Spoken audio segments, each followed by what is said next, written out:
Hello habibis! Another day, another vlog. Bali dito nga habibis is na malengke or naggrocery kami kasi nga sobrang onti na lang at ang dami ng kulang sa aming grocery or aming mini store. Grocery! Bali ko nakita niyo si sir, yan, napansin niya yung cellphone ko na inilapag ko dyan. Since bawal kasi mag-video dito, patagulang ako nagbe-video kasi nga bawal dyan. So sabi nga niya, wag daw iwan yung cellphone dyan, baka daw may kumuha. Sabi ko, sige po.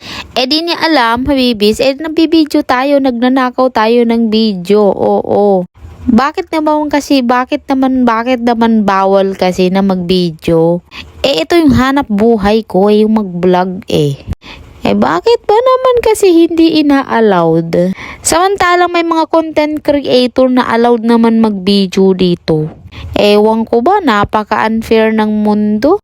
Kung tayo na nag-uumpisa pa lang at mukha pang ngus-ngusing, pinagbabawalan. Samantala yung mga mayayaman na at magaganda na ang buhay, nako, nagiging madali na lahat. Pero ganun talaga. Sabi nga, lahat ng parte ng buhay is dadaanan mo bago ka makarating doon sa buhay na gusto mo. In short, bago ka makilala, kailangan mo muna paghirapan yan. Hindi naman pwede na sila nahirapan tapos ikaw nadalian lang. O, diba? Pero eme-eme lang. Pero ganun pa man, siyempre, ganun pa man, ganun talaga yun. Kailangan natin magsakripisyo, kailangan nating i-love yung process. Parang siya, love na love mo. Huy, walang ganun. Bali, ito na nga habibis. Siyempre, continue na tayo dito. Nakauwi na kami. And yung mga kasama namin nakatulog na. Samantala kami ni Berhil dito is, since pang night kami or pang gabi, kami yung nag-a-arrange dyan. So, medyo sumakit yung ulo ko dyan ng very very late. Kasi siyempre nag-price kami. Hindi siya madali. Lalo na pag sa gaya ko na hindi naman talaga ako mateke. Pero since siyempre na negosyante tayo or gusto nating mapalaki yung negosyo natin, kailangan nating aralin yung mga bagay na hindi naman nating alam. Kaya nga aaralin, diba? Bale dyan, nag-a-arrange kami dyan ng mga nalagyan na namin ng price kasi ilalagyan namin para mas maayos at mas makaaya-aya siyang tignan. Kasi aminin nyo habibis, pagka maayos yung isang lugar, parang alam mo yun, masarap tignan, masarap sa mata, parang nakakaakit siya, parang siya, huy, walang ganun, Pero anyway guys, yun na nga, so ipagpapatuloy natin to. Ito kasi is parang I think nasa alas 8, alas 9 na dito or alas 10, hindi ko lang sure.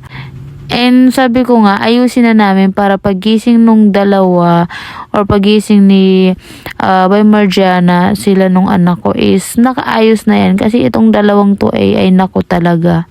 Basta yun na yun, ang goal lang namin dyan. Pagka ako talaga or kami ni Berhila nakapag-tandem dyan sa tindahan, naku, wala kaming ginawa kundi maglinis na lang dyan. Parang ba uupo na lang kami pag wala na talaga kami nakita na kahit isang kalat. Ganun. Sabi ko nga, nakaka-excite kasi pag lumaki siguro yung tindahan or yung store, mas masarap siguro siyang ayusan, mas masarap mag-arrange, mas masarap mag-organize kasi alam mo yun. Nag-umpisa lang naman ng 1,000 pesos. So, etong mini na to or etong maliit na to, kahit hindi pa siya kumpleto, masarap na siya sa pakiramdam kasi alam mo yun. Sa panahon ngayon, hindi mo mapapalago kung hindi ka marunong sa pera yung 1,000 pesos. Mahirap po yung palaguin. Pero ngayon, naniniwala talaga ako na hindi sa lahat ng bagay or sa lahat ng negosyo is kailangan mo talaga ng malaking puhunan. Minsan kasi, kailangan mo talaga ng tiyaga, sipag, determinasyon at siyempre goal. Kasi pag wala kang goal sa buhay, pag ginagawa mo lang yung bagay kung gusto mo, kung kailang gusto mo lang or gusto mo lang makatawid sa pang-araw-araw, hindi ka talaga lalago. Kaya pag negosyante ka talaga, lahat talaga gagawin mo para malumago yung negosyo mo. Lalo pag maliit lang din na naging puhunan mo. So siya, paano habibis, hanggang dito na muna at kailangan ko na rin matulog para magkaroon ng lakas hanggang mamaya. Kasi siyempre duty pa natin mamaya and mag-a-appellate pa tayo. So paano? Ang dami ko na sinasabi. Bye-bye! Thank you for watching!